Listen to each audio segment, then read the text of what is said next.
Breaking news. Kannada సినీ నటి రన్యారావు భారీ బంగారంతో పట్టుబడింది. బెంగళూరు ఎయిర్పోర్టులో దుబాయ్ నుండి వచ్చిన సినీ నటి రన్యారావు నుండి 14.8 కిలోల బంగారాన్ని స్వాధీనం చేసుకున్నారు డిఆర్ఐ అధికారులు. అనంతరం ఆమెను అదుపులోకి తీసుకున్నారు. ఆమె తరచుగా దుబాయ్ వెళ్లి వస్తున్నట్టుగా గుర్తించారు. గత 15 రోజుల్లో 4 సార్లు దుబాయ్ వెళ్లినట్టు గుర్తించారు.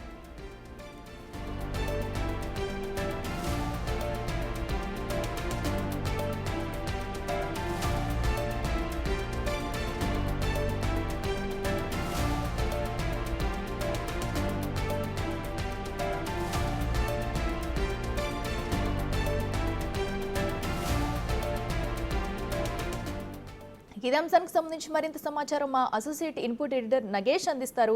నగేష్, చెప్పండి. అటు అయితే రన్యారావు అయితే తరచుగా కూడా దుబాయ్ని చూసినప్పుడు కూడా అటు భారీ మొత్తంలో కూడా బంగారం అయితే పోలీసులు స్వాధీనం చేసుకున్నారు. అయితే ఎన్ని రోజులుగా కూడా ఆమె బంగారాన్ని తీసుకొస్తుంది, ఇదంతా ఏం జరుగుతుంది, డీటెయిల్స్ ఏంటి?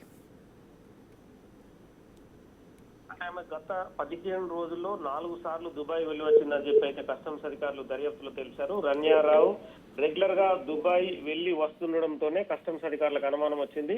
దాంతోనే రన్యారావుని చెక్ చేశారు. చెక్ చేసిన తర్వాతనే ఆమె నుంచి 14.8 కిలోల భారీ బంగారాన్ని స్వాధీనం చేసుకున్నారు. అంటే ఒక వ్యక్తి కొంత బంగారాన్ని తీసుకురావాలనే రూల్ ఉంది, కానీ అన్ని కిలోల బంగారాన్ని ఎలా తీసుకొచ్చింది అనేది కూడా ఇక్కడ అనుమానాస్పదంగానే ఉంది. ఎందుకంటే అక్కడ దుబాయ్ లో కూడా ఫ్లైట్ టికెట్ క్రమంలో కూడా అక్కడ కూడా చెక్ చేస్తూ ఉంటారు. కానీ మరి అక్కడ అధికారులు ఎందుకు వదిలేశారు? మరి బెంగళూరు ఎయిర్పోర్ట్ లో అంటే అక్కడ నుంచి ఇన్ఫర్మేషన్ ఉన్న తర్వాతనే ఇక్కడ కస్టమ్స్ అధికారులు బెంగళూరు ఎయిర్పోర్ట్ లో అలర్ట్ అయ్యారు. దుబాయ్ నుండి వచ్చిన తర్వాతనే ఆమె ఫ్లైట్ దిగిన తర్వాతనే వెంటనే ఆమెను కస్టడీకి తీసుకున్నారు. కస్టడీకి తీసుకున్న క్రమంలోనే 14.8 కిలోల బంగారం ఆమె దగ్గర లభించింది. ప్రస్తుతం అయితే ఆమెను కస్టమ్స్ అధికారులు అదుపులోకి తీసుకొని విచారిస్తున్నారు. ఎందుకంటే ఇంత పెద్ద మొత్తం బంగారం తీసుకురావడం, ఆమె మరి ఇక్కడ బెంగళూరులో కావచ్చు మిగతా రాష్ట్రాలు ఎక్కడన్నా అమ్మకానికి బంగారాన్ని ఎక్కువ మొత్తంలో అమ్ముదామని తీసుకొచ్చిందా, ఇంకా వేరే ఇష్యూస్ ఏమన్నా ఉన్నాయనేది కూడా కస్టమ్స్ అధికారులు తదుపరి విచారణలో తేల్చే అవకాశం కనిపిస్తుంది. అంటే ఈ మధ్య కాలంలోనే బంగారం ఇంత పెద్ద అంటే ఒకటేసారి 14.8 కిలోల బంగారం స్వాధీనం చేసుకోవడం, మరి గతంలో 3 సార్లు కూడా వెళ్ళొచ్చిన క్రమంలో మరి ఎంత బంగారం తీసుకొచ్చింది, ఆ బంగారాన్ని ఎవరెవరికి అమ్మిందన్న కోణంలో కూడా ప్రస్తుతం అయితే దర్యాప్తు జరుగుతుంది. మరి ఎన్నిసార్లు అంటే దుబాయ్ కి రెగ్యులర్ గా ఎన్నిసార్లు ప్రయాణం చేస్తుందన్న గత రికార్డ్ ను కూడా కస్టమ్స్ అధికారులు పరిశీలిస్తున్నారు. మొత్తానికైతే రన్యారావుకున్న చుట్టుపక్కల ఉన్న సంబంధాలు కావచ్చు, అంటే గోల్డ్ వ్యాపారులతో ఏదైనా మాఫియాతో సంబంధాలు ఉన్నాయా, మొత్తం వ్యవహారం పైన ప్రస్తుతం అయితే కస్టమ్స్ అధికారులు అయితే దర్యాప్తు చేస్తున్నారు. అయితే నగేష్, ఇంత మొత్తంలో కూడా గోల్డ్ తీసుకురావడం అనేది ఇదే మొదటిసారి? ఇదివరకు ఎప్పుడైనా ఇలా పట్టుబడడం జరిగిందా? అండ్ ఎందుకంటే ఆల్రెడీ అక్కడ ఒకటి దాటి వచ్చింది కాబట్టి అక్కడ ఎందుకు గుర్తించలేదు అధికారులు? వాళ్ళకి వీళ్ళకి ఏమైనా లింక్ ఉందనుకోవచ్చా? ఖచ్చితంగా అంటే కొంత మేనేజబుల్ చేసే బంగారాన్ని దుబాయ్ నుంచి హైదరాబాద్ కావచ్చు, బెంగళూరు కావచ్చు, ముంబై కావచ్చు, ఢిల్లీ కావచ్చు, సో ఈ ఎయిర్పోర్ట్ల ద్వారా ఎక్కువ మొత్తంలో బంగారాన్ని తరలిస్తూ ఉంటారు. గతంలో మన రాజీవ్ గాంధీ ఇంటర్నేషనల్ ఎయిర్పోర్ట్ హైదరాబాద్ లో కూడా పెద్ద ఎత్తున అప్పుడు నైజీరియన్లు కానీ కొంతమంది వ్యాపారులు ఎక్కువ మొత్తంలో పట్టుబడలేవారు.